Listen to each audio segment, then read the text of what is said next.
Meskipun konten ini tidak berhubungan langsung dengan dunia teknologi yang biasa gue bahas, tapi gue ingin banget kalian anak-anak Indonesia, mulai dari anak Jaksel sampai penikmat lagu Sampang Banjir Pole, untuk mendengarkan ini demi mewakili perasaan kita, para muda-mudi di Indonesia yang sudah jengah dengan keadaan Indonesia saat ini. Di tengah carut-marut mengenai rencana jabatan presiden yang akan diperpanjang, gue sudah meriset beberapa hal yang menurut gue kita semua harus tahu dan bisa mempertimbangkan ini dengan matang-matang. Karena ini bukan cuma tentang sebuah titel yang disandang oleh seorang presiden, tapi juga tentang kemaslahatan orang banyak dan kemajuan negara yang akan masih kita tinggali berpuluh-puluh tahun ke depan. Fakta pertama adalah ekonomi kita sekarang berpotensi untuk turun sekelas Timur Leste dan Samoa semenjak pandemi Covid ini. Bayangkan saat ini untuk ukuran Asia Tenggara kita masuk sebagai predikat negara kelas menengah ke bawah untuk Asia Tenggara, yang dimana indikatornya adalah angka kemiskinan yang meningkat tajam setelah pandemi Covid hingga 27,55 juta penduduk Indonesia. Yang kedua adalah kenaikan harga yang meroket, seperti BBM naik hingga 12 kali cuma dalam kurun waktu satu periode masa jabatan presiden, yang dimana presiden sebelumnya juga memimpin lebih dari satu periode tapi hanya naik hingga 4 kali. Selain itu, setidaknya biaya listrik naik hingga 4 kali,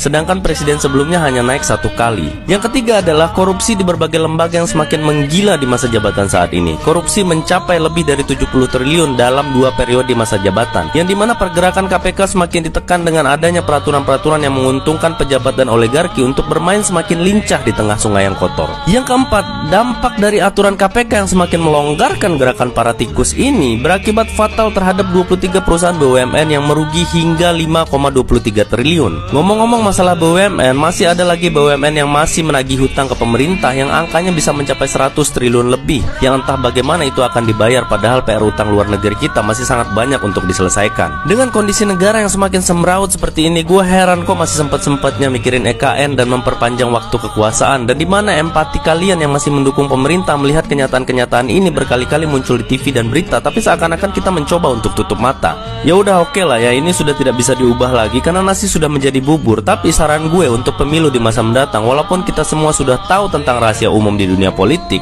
apalagi quotes dari orang-orang yang sudah skeptis korupsi tidak bisa ditiadakan, tetapi bagi gue, apabila pemilu tidak bisa dijadikan ajang untuk memilih yang terbaik, setidaknya ini bisa mencegah yang terburuk berkuasa.